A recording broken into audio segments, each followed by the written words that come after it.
Hello bachcho, let's read this question. The question says that define mole fraction of a component in a solution. इस question में कहा जा रहा है कि किसी सॉल्यूशन में जो है हमें मोल फ्रैक्शन डिफाइन करना है for a particular component, right. चलिए इसको सॉल्व कर ले स्टेप बाय स्टेप। यहाँ लिखेंगे क्या की कॉन्सेप्ट, राइट। सो सपोज मान लेते हैं यहाँ पे कोई सोल्यूशन हमारे पास है, उसमें सोल्यूट सॉल्वेंट प्रेजेंट है। तो यहाँ पे mole fraction of solute, so it is equals to moles of solute divide by, यहां पर लिखेंगे moles of solute plus moles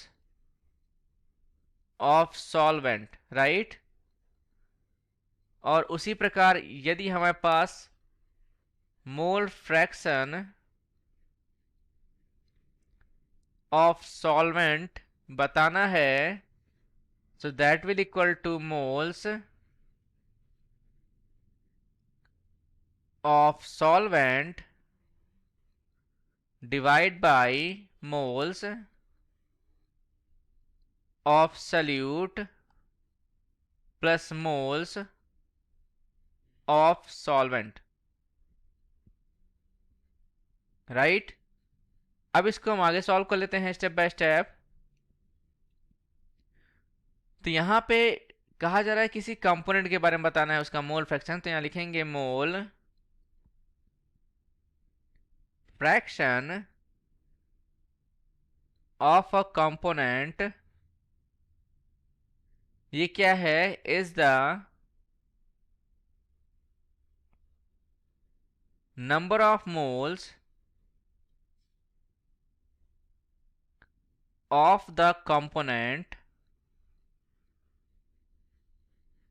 divided by the sum of moles of all the components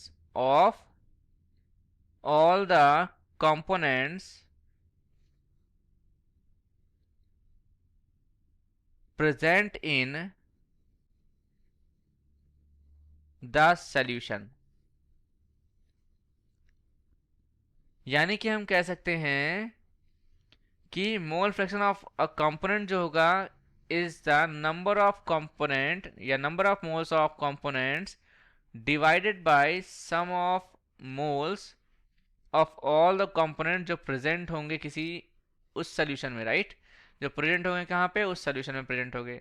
तो ये हमारा आंसर आ गया है। I hope you understood well. Best of luck, thank you.